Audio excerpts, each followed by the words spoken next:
নিজ সন্তানক হত্যা কৰিলে নিষ্ঠুৰ মাতৃয়ে 5 বছৰীয়া সন্তানক নদীত পেলাই হত্যা এই হত্যাকাণ্ডৰ আঁৰৰ ঘটনা কি কেনেকৈ ধৰা পৰিল চতুৰ মাতৃ মাৰ্ঘেৰিটাত সংঘটিত হৈছে এক চাঞ্চল্যকৰ কাণ্ড 11 অক্টোবৰ 2024 ঘৰৰ পৰাই নিৰুদ্দেশ হৈছিল অভিমন্যু চক্ৰৱৰ্তী নামৰ 5 বছৰীয়া শিশুটিক বিচাৰি নাপাই মাতৃয়ে দাখিল কৰিছিল এজাহাৰ 15 অক্টোবৰ 2024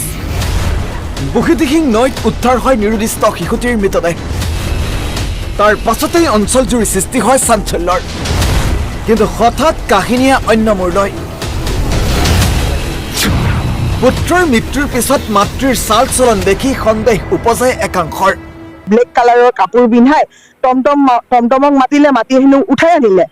উঠাই অনাৰ পিছত তাই এই থানা ফ্ৰণ্টত তিনিআলিটোতে আহি তাই তাৰমানে কাৰোবাক অপেক্ষা কৰিছে এবাৰ দুটা ভৰি এইপিনে যায় দুখন ভৰি এইপিনে নিয়ে অপেক্ষা থকাৰ পিছত তাই ইয়াৰ পৰা অলপ দেৰি পিছত তাই বেলেগ এখন টমটমত তাই নাইকিয়া হয় তাৰপিছত অলপ দেৰি পিছত বিশেষ সূত্ৰে মানুহখিনি কৈছে বাইদেউ টমটমত তাই গ'ল ঠিকে ঘূৰি আহোঁতে কিন্তু তাই অকলশৰে আহিছে পোৱালিটোক নিয়া মানুহগৰাকী মাতৃ আৰু যিহেতু মাতৃগৰাকী ঘূৰি আহোঁতে টমটমৰ পৰা অকলশৰে আহিছে বুলি সম্পূৰ্ণৰূপে আমি জ্ঞাত আৰু সন্দেহ কৰা অনুসৰি আৰক্ষীয়ে সোধপোছ কৰাত ওলাই পৰে আচল ৰহস্য 18 অক্টোবৰ 2024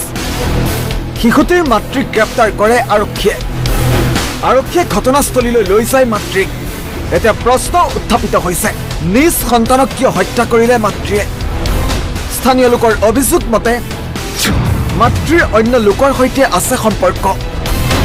নিজৰ ৰাস্তা চফা কৰাৰ কাৰণেই সন্তানক হত্যা কৰাৰ সন্দেহ কিন্তু ঘটনা পোহৰলৈ আহিল কেনেকৈ এইজন অভিমন্যু পঢ়া বিদ্যালয়খনৰ শিক্ষক আৰু শিক্ষকজনৰ তৎপৰতাতেই সমগ্ৰ ঘটনা পোহৰলৈ আহে মোৰ ষ্টুডেণ্ট আছিলে মোৰ স্কুলৰ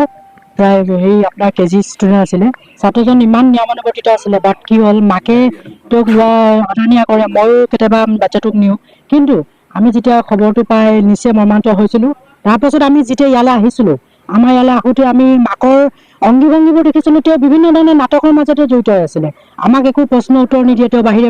বাহিৰত ওলাই যায় মোক কেৱল কয় যে বাচ্চাটো ক'ত মই মানে কৈছিলোঁ যে চিভিল হস্পিটেলত মাকৰ সান্তনাৰ বাবে মই কৈছিলোঁ আৰু কিন্তু পিছত যে আইনৰ মাজে তাৰপাছত মই তেখেতসকলৰ পৰিবাৰৰ 3জনমান মানুহ আহিছিলে তেখেতসকলক লগ পাই মই এইটো কথা মানে লুকআউট আছিলে মই কথাটো যিহেতু আইনৰ মাজত ক'ব নালাগিছিলে মই তাৰপিছত তেওঁলোকৰ লগত থানালৈ গ'লোঁ অচি ছাৰৰ লগত কথা পাতিলোঁ ছাৰৰ লগত কথা চথা পাতি মই কথাখিনি লৈ বিতংভাৱে আলোচনা কৰিছিলোঁ আলোচনা কৰাৰ পাছত আমি আকৌ কি কৰিলোঁ অচি ছাৰৰ হেৰি যিজন সুমন ছাৰ আমাৰ এছআইজন আছিলে তেখেতৰ লগত আমি ভিতৰে বহুতখিনি মানে ইনভেষ্টিগেশ্যন চলাই আছিলোঁ আমাৰ যিখন ছাৰ্ভেণ্ট আৰু আটাইতকৈ দুখিত কথা তেখেতসকলৰ লগত এজন ছাৰ্ভেণ্ট আছিলে আৰু এই ছাৰ্ভেণ্ট আছিলে বুলি তেখেতসকলে প্ৰথমবাৰ আমাক কথাষাৰ কোৱা নাছিলে যেতিয়া আমি কথাষাৰ যেতিয়া বহুত দিন